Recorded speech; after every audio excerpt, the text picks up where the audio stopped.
प्यारे छात्रों, आज मैं ज्ञानालय चैनल के माध्यम से आपसे जुड़ा हूं और आज हम लोग मिल करके आपकी जो 10वीं कक्षा की परीक्षा होने वाली 2026-27 में उसकी तैयारी के लिए हम लोग एक साथ काम करेंगे। तो आज हम 10वीं कक्षा के राजनीति विज्ञान अर्थात लोकतांत्रिक राजनीति के पहले अध्याय, जिसका नाम लोकतंत्र में सत्ता की साझेदारी है। क्या नाम है? लोकतंत्र में सत्ता की साझेदारी। लोकतंत्र में सत्ता की साझेदारी, उसको समझने की कोशिश करेंगे, इस चैप्टर को, और इसे बहुत ही आसान भाषा में हम लोग समझेंगे। बच्चों, जब किसी देश में अलग अलग भाषा, धर्म, जाति और समुदाय के लोग रहते हैं तो एक बहुत ही महत्वपूर्ण प्रश्न पैदा होता है कि वो प्रश्न क्या है कि देश में जो सत्ता है उस पर किसका अधिकार होगा, है ना? देश में जो सत्ता है उस पर किसका अधिकार होगा। इस बात को समझने के लिए हमें जैसा मैं कहता हूं कि शीर्षक को समझना आवश्यक है। शीर्षक को एक बार हम लोग देखेंगे तो शीर्षक में क्या लिखा हुआ है? शीर्षक में क्या लिखा हुआ है? लोकतंत्र में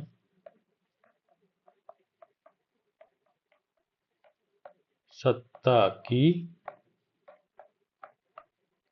साझेदारी, ये शीर्षक का नाम है आपका, है ना? तो सबसे पहले तो हम लोग समझते हैं कि लोकतंत्र क्या है। मुझे जैसा अंदाजा है कि आप लोग पहले की कक्षाओं में लोकतंत्र के बारे में पढ़ चुके होंगे। लोकतंत्र को मैं यहाँ पे संक्षिप्त रूप में आपसे बता दूं एक बार। तो लोकतंत्र का अर्थ होता है लोगों का शासन, है ना? लोगों का शासन। यहाँ पे लोगों से अर्थ क्या है? जनता। जनता, जो हमारे देश की जनता है, प्रजा है, हम उसमें शामिल हम लोग सब हैं, उसका शासन। और उसका शासन किस माध्यम से होता है? तो जनता के प्रतिनिधि के माध्यम से होता है ना? प्रतिनिधि को हम लोग चुनाव में चुनते हैं और हम लोग अपनी तरफ से उन्हें शासन करने के लिए सत्ता में भेजते हैं। एक बार सत्ता को आप समझ लीजिए, है ना? सत्ता, सत्ता का अर्थ होता है कि सत्ता का अर्थ है निर्णय लेने और शासन चलाने की शक्ति। निर्णय लेने और शासन चलाने की शक्ति, है ना? पावर। तो लोकतंत्र को हम लोगों ने समझा और सत्ता को समझा। सत्ता क्यों महत्वपूर्ण है? क्योंकि यहाँ पे हमें क्या चीजें मिल रही हैं? हमें मिल रही है यहाँ पे निर्णय लेने की शक्ति। हमें यहाँ पे मिल रही है निर्णय लेने की शक्ति और शासन चलाने की शक्ति। दो शक्ति मिल रही है और ये बहुत महत्वपूर्ण है। किसी देश में कोई निर्णय लिया जाएगा, उससे किसको फायदा होगा, किसको नुकसान होगा, इसका बहुत ही प्रभाव है ना? तो हमने ये जान लिया और अब हम जानेंगे साझेदारी क्या है ना? साझेदारी क्या होती है? तो हम ये कह सकते हैं साझेदारी का दूसरा अर्थ होता है भागीदारी, है ना? भागीदारी या शामिल करना, है ना? शामिल करना। ठीक है बच्चों, तो इस तरह से हमने आज जो हम पढ़ रहे हैं, जो अपना आज अध्याय, उसके जो उसका जो अध्याय का जो टाइटल है, शीर्षक है लोकतंत्र में सत्ता की साझेदारी। तो हमने शीर्षक को समझ लिया, लोकतंत्र क्या है, सत्ता क्या होती है और साझेदारी क्या होती है। आप चाहे तो इसको आप अपने शब्द में नोट कर ले अपनी कॉपी पे। आप जब भी पढ़ें तो अपना एक नोट से एक कॉपी और एक पेन साथ में रखें, ताकि आप जो इंपॉर्टेंट पॉइंट आपको अपने हिसाब से लगता है कि इसे नोट कर लेने की जरूरत है, आप उसको नोट कर लें, है ना? तो लोकतंत्र में क्या है? लोगों का शासन है, जनता का शासन है, प्रतिनिधि के माध्यम से होता है। हम चुनाव करते हैं प्रतिनिधियों का। आपने देखा होगा आम चुनाव होते हैं देश में हमेशा, जिसमें विधायक, सांसद चुने जाते हैं, आपके ग्रामीण स्तर पर मुखिया चुने जाते हैं। इस तरह से सत्ता का मतलब हुआ निर्णय लेने और शासन चलाने की शक्ति, और साझेदारी का अर्थ हुआ भागीदारी या शामिल करना, लोगों को शामिल करना। ठीक है, तो शीर्षक को समझने के बाद हम अब जानेंगे कि इस अध्याय में हम मुख्य रूप से क्या समझेंगे। इस अध्याय में हम मुख्य रूप से क्या क्या जानेंगे, मैंने आपको पहले से यहाँ पे लिख के रखा हुआ है। आप एक बार इसको देख लीजिए, समझ लीजिए। तो यहाँ पे सत्ता की साझेदारी क्या है, इसको जानेंगे। सत्ता की साझेदारी क्या होती है? जैसा मैंने आपको बताया यहाँ पे शीर्षक में कि सत्ता क्या है, तो सत्ता निर्णय लेने और शासन चलाने की शक्ति है। इसे कई शब्दों में हम परिभाषित कर सकते हैं, लेकिन एक ये अर्थ ये हुआ सत्ता का, है ना। और साझेदारी का अर्थ हुआ शामिल करना। तो सत्ता की साझेदारी क्या है, ये हम जानेंगे। आप कुछ हद तक समझ चुके होंगे। उसके बाद हम जानेंगे लोकतंत्र में सत्ता का बंटवारा क्यों आवश्यक है। बंटवारा का अर्थ यहाँ पे सकारात्मक रूप से है, यहाँ पे कोई बंटवारा का अर्थ नकारात्मक नहीं है। यहाँ पे बांटने का मतलब हुआ शामिल करना। क्या हुआ? शामिल करना। लोकतंत्र में सत्ता में लोगों को शामिल करना क्यों आवश्यक है, हम ये कह सकते हैं। उसके बाद हम जानेंगे, मैंने आपको जैसा बताया कि यहाँ पे हम जो कहानी जो समझेंगे उसमें दो देशों का जिक्र होगा, बेल्जियम और श्रीलंका, है ना। बेल्जियम और श्रीलंका, ये मैंने आपको पहले ही यहाँ पे लिख दिया है। तो अब यहाँ पर हम बात करेंगे कि भाषाई बेल्जियम में भाषाई समस्या का समाधान कैसे किया। बेल्जियम ने भाषाई समस्या का समाधान कैसे किया, ये जानेंगे। उसके बाद जानेंगे भाषा के आधार पे श्रीलंका में भाषा के आधार पे भेदभाव क्यों हुआ, वहां पे कुछ कहानी अलग है, वहां पे भेदभाव हुआ, इसके बारे में जानेंगे। और फिर अंतिम में जानेंगे हम कि सत्ता में साझेदारी किस प्रकार होती है ना। सत्ता में साझेदारी के विभिन्न रूपों को समझेंगे, और खास करके भारत के संदर्भ में, है ना। भारत के संदर्भ में, भारत देश के संदर्भ में। क्यों? क्योंकि हमें अपने देश को जानना समझना ज़्यादा जरूरी है। ये दो उदाहरण हमारे पास बेल्जियम और श्रीलंका के हैं जो कि पहले हुए हैं, उसके आधार पे हम समझेंगे भारत के संदर्भ में, है ना। तो अब आगे चलते हैं। अगर जो हम तो इस चीज को समझे कि अब दो देशों की हम बात करेंगे, है ना। हम दो देशों की बात करेंगे।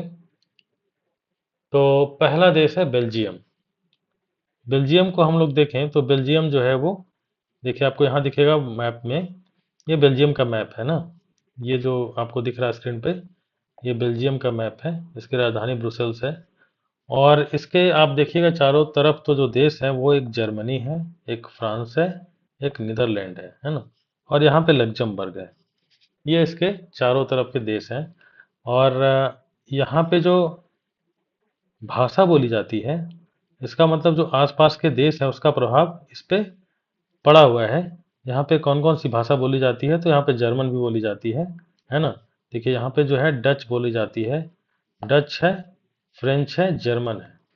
ये तीन भाषा यहाँ पे बोली जाती है, डच, फ्रेंच और जर्मन। इसको आपको मैं समझाने के लिए मैं आपके लिए एक और तस्वीर बनाई है मैंने, इसको हम लोग समझते हैं तस्वीर को, है ना। तो बेल्जियम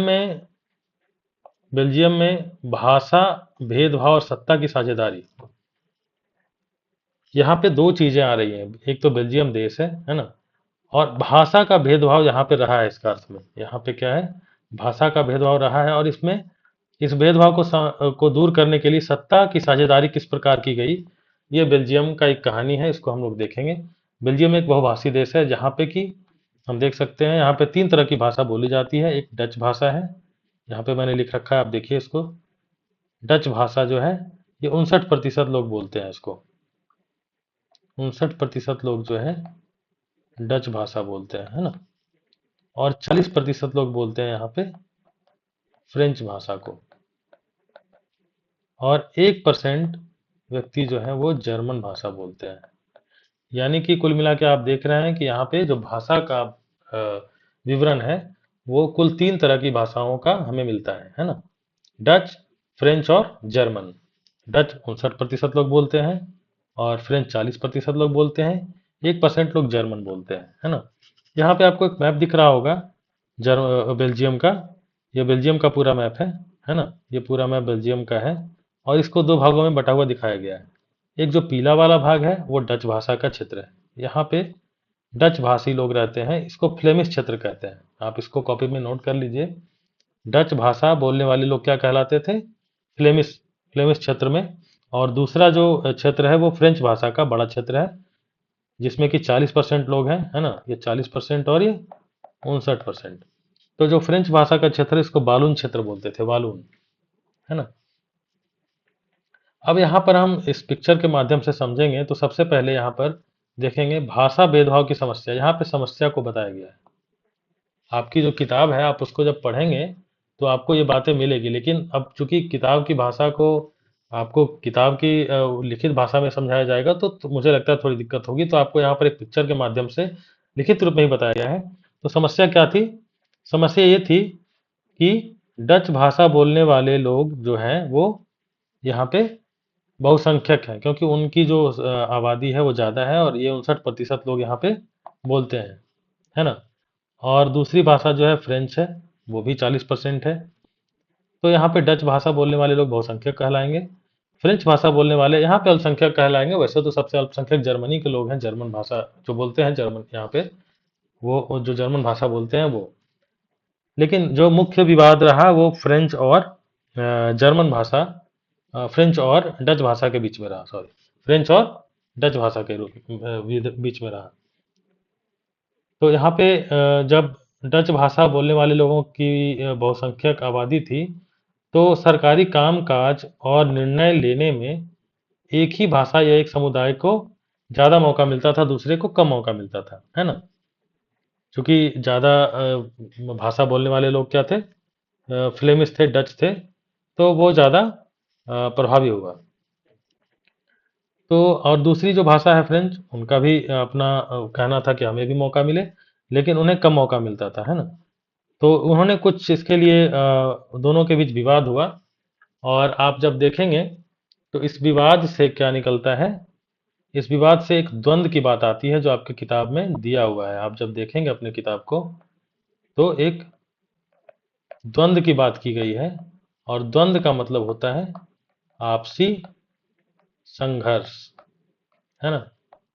यहाँ पे जो द्वंद्व का अर्थ है वो आपसी संघर्ष से है, यानी कि जब हमें दो चीजों के बीच चुनना होता है किसी चीज को, या दो समुदाय के बीच जो बात होती है, और अगर जो उसमें एक रूपता नहीं आती है, या ये दोनों एक दूसरे का सम्मान नहीं करते हैं, नकारात्मक भाव आता है, तो आपसी संघर्ष पैदा होता है। तो आप अपनी किताब में देखेंगे तो आपको मिलेगा वहां पे द्वंद्ववाद, है ना। क्या मिलेगा? द्वंद्ववाद, लोकतंत्र में द्वंद्ववाद। तो आप इसको उस यहाँ से जोड़ सकते हैं कि यहाँ पे एक द्वंद्व पैदा हुआ, दोनों के बीच संघर्ष पैदा हुआ, और इससे क्या हुआ कि इससे दोनों समुदायों के बीच तनाव, असंतोष और संघर्ष की स्थिति बनी, है ना, बनी। यहाँ पे यदि समस्या का समाधान नहीं होता तो देश की एकता और शांति खतरे में पड़ सकती थी। पड़ क्या सकती थी? पड़ेगी, ये तो पक्के तरीके से है, क्योंकि अगर जो दो गुटों या दो समुदायों के बीच पूरे देश में विवाद हो तो उसका असर बिल्कुल पड़ना ही पड़ना है, और ऐसा बेल्जियम में भी हो रहा था। अब बेल्जियम में जो ऐसा हो रहा था, इसके लिए वहाँ की सरकार ने, वहाँ के जो सत्ता में लोग थे, उन लोगों ने इसके लिए कोशिश की, है ना। क्या कोशिश की? कि केंद्र सरकार में बराबर का प्रतिनिधित्व दिया गया। केंद्र सरकार में डच और फ्रेंच भाषी मंत्रियों की संख्या लगभग बराबर रखी गई, ताकि कोई एक समुदाय दूसरे पर हावी नहीं हो, और दोनों को अपना अपना अधिकार मिले, है ना। और क्या किया गया? शक्तियों का बंटवारा किया गया। शक्तियों का बंटवारा, है ना। शक्तियों का बंटवारा किया गया। केंद्र सरकार की कुछ शक्तियां राज्य सरकार को दी गई, यानी सत्ता को विभिन्न स्तरों पर बांटा गया। हम भारत के रेफरेंस में भी, संदर्भ में इसको देखते हैं तो हम देखते हैं कि हमारे यहाँ भी भारत में दो स्तर पे सत्ता है। एक तो हमारे केंद्र सरकार पे सत्ता है ना, और दूसरा सत्ता जो दूसरी सरकार है हमारे राज्यों में बनती है ना। तो शक्तियों का बंटवारा किया गया, केंद्र में बराबर प्रतिनिधित्व दिया गया, क्या शक्तियों का बंटवारा किया गया, और ब्रुसेल्स के लिए विशेष व्यवस्था। ब्रुसेल्स में दोनों समुदायों को उचित प्रतिनिधित्व और अधिकार दिए गए। यहाँ पे एक तरह के विशेष सरकार का गठन किया गया जिसको सामुदायिक सरकार कहते हैं।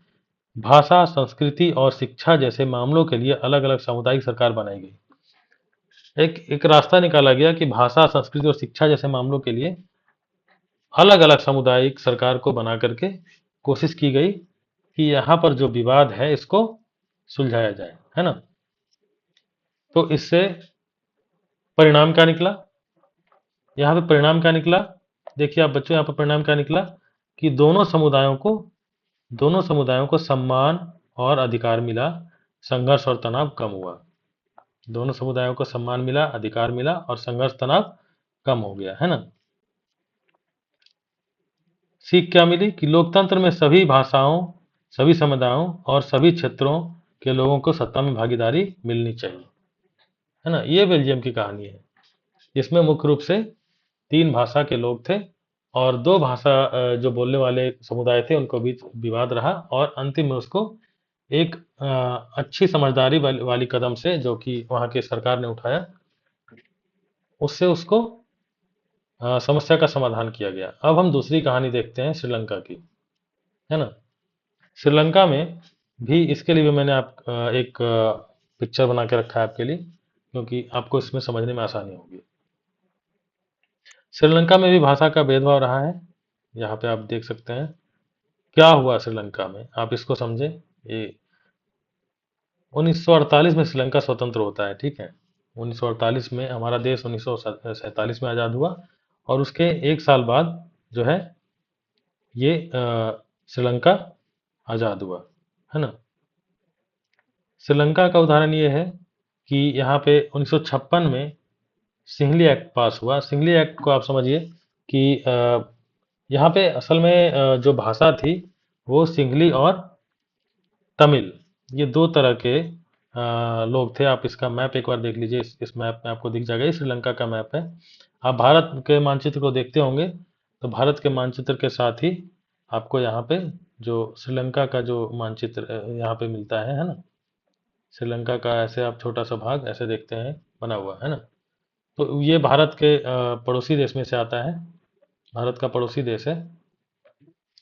तो आप देखेंगे कि यहाँ पे जो पीला वाला भाग है वो सिंहला बहुसंख्यक को दिखाता है, जो कि बहुसंख्यक भाषा बोलते हैं, है ना, बहुसंख्यक भाषा बोलते हैं।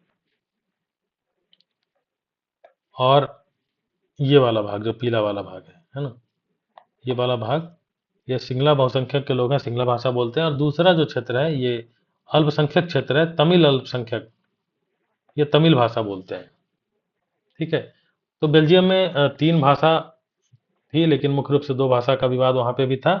और यहाँ पे आप देखें तो यहाँ भी 2 भाषा का विवाद है। एक एक जो क्षेत्र है काफी बड़ा क्षेत्र है, ये जो सिंगला बहुसंख्यक वाला क्षेत्र है, और तमिल अल्पसंख्यक का क्षेत्र ये छोटा क्षेत्र है ना। अब यहाँ पे क्या हुआ कि तमिल भाषा की उपेक्षा की गई। जब यहाँ पे आज़ादी हो गई, श्रीलंका आज़ाद हो गया, और उसके बाद यहाँ पे एक 1956 में सिंगला ओनली एक्ट पास हुआ। सिंगला ओनली एक्ट क्या था? सिंगला भाषा को ही एकमात्र आधिकारिक भाषा बना दिया गया।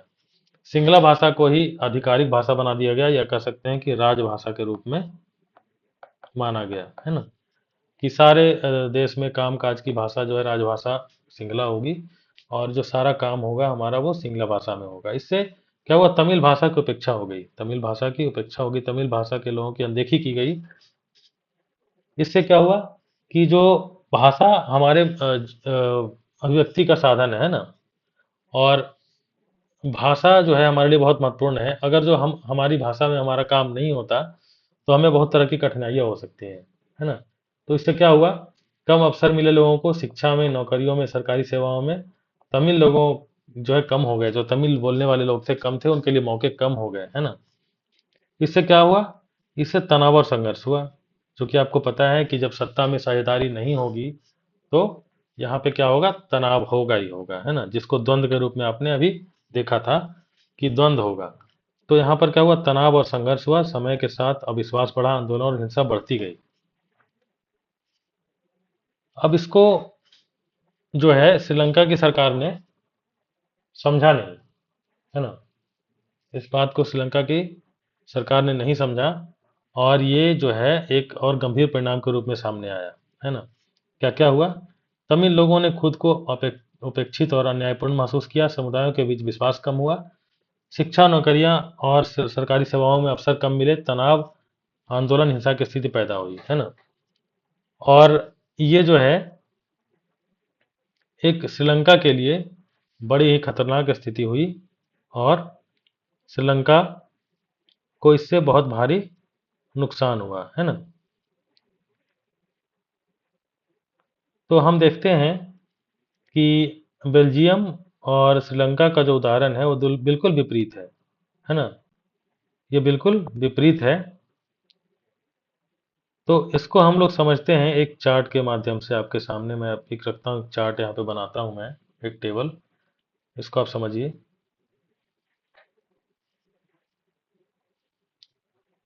एक देश है बेल्जियम, है ना, एक देश है बेल्जियम, और एक देश है श्रीलंका।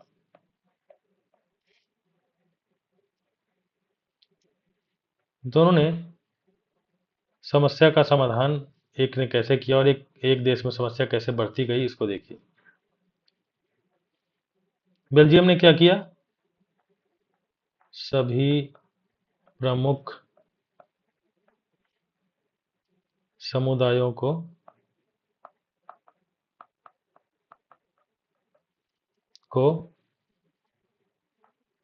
सत्ता में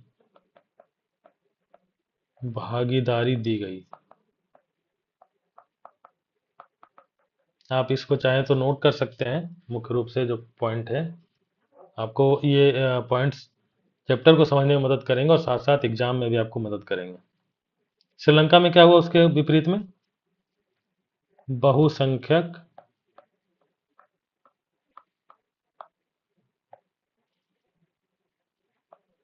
समुदाय का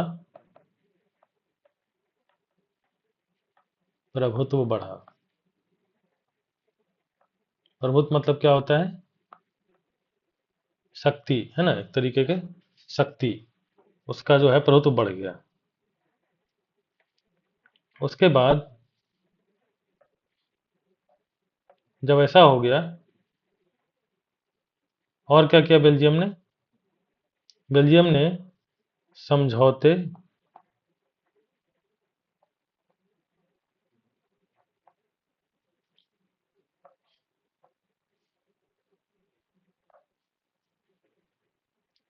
बेल्जियम ने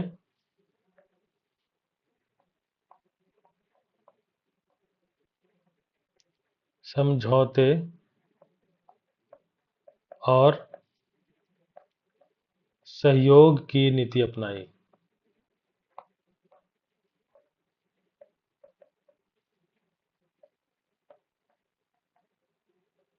जबकि श्रीलंका ने क्या किया, बहुसंख्यक की नीति को अपनाया। आप इसको नोट करते चलिए बिल्कुल साथ साथ, ये आपके लिए एक पॉइंट बन जाएगा, है ना। हम इसके बाद देखते हैं,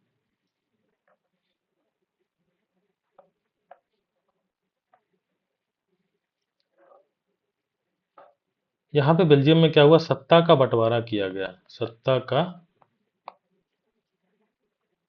बंटवारा किया गया।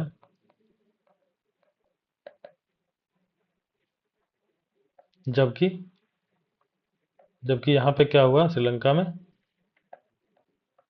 सत्ता का केंद्रीकरण केंद्रीकरण हुआ, है ना। सत्ता का बंटवारा हो गया, यानी हमारा जो चैप्टर का मुख्य उद्देश्य था कि सत्ता में साझेदारी क्या था, आप देख लीजिए एक बार फिर से। सत्ता में साझेदारी हमारा जो चैप्टर था, तो यहाँ पे क्या हुआ, बेल्जियम में सत्ता में साझेदारी की गई। आप देखेंगे तो बेल्जियम में सत्ता में साझेदारी की गई, सत्ता का बंटवारा किया गया, सभी को शामिल किया गया। जबकि श्रीलंका में सत्ता का केंद्रीकरण हुआ, है ना। अच्छा, इसका परिणाम क्या हुआ,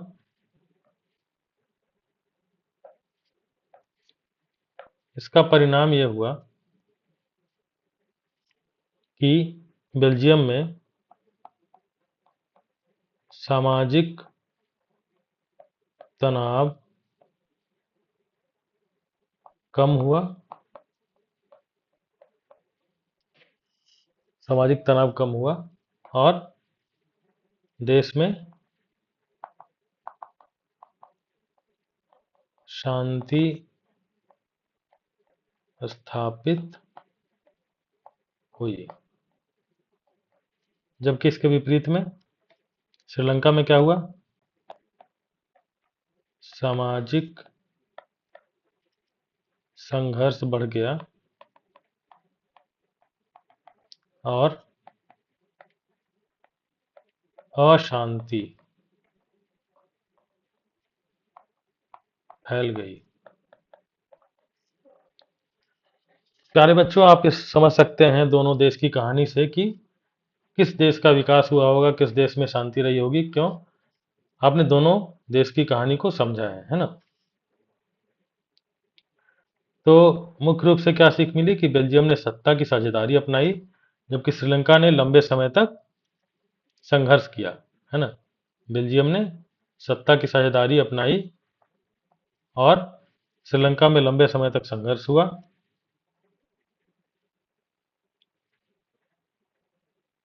इससे हमें क्या समझ मिलती है? इससे हमें समझ ये मिलती है कि लोकतंत्र केवल लोकतंत्र केवल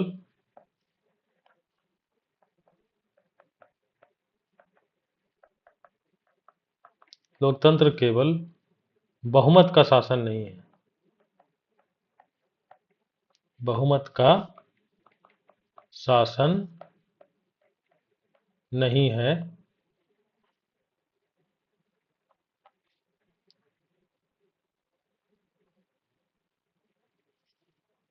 बल्कि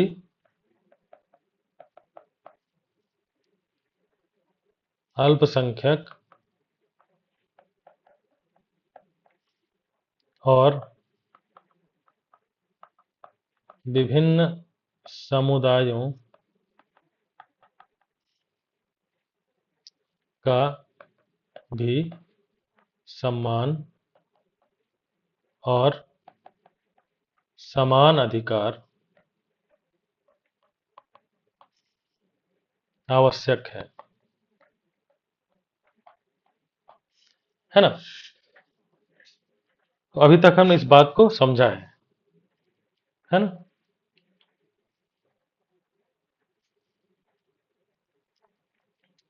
अब जब हम भारत की बात करते हैं तो हम देखते हैं कि भारत का जो संविधान है वो एक समाजवादी संविधान है, और वो संविधान जो है वो कैसा है? वो सभी धर्मों को एक साथ लेके चलने वाला है। क्यों? क्योंकि हमारा जो देश है वो विविधता का देश है, और विविधता में एकता हमारी ताकत है।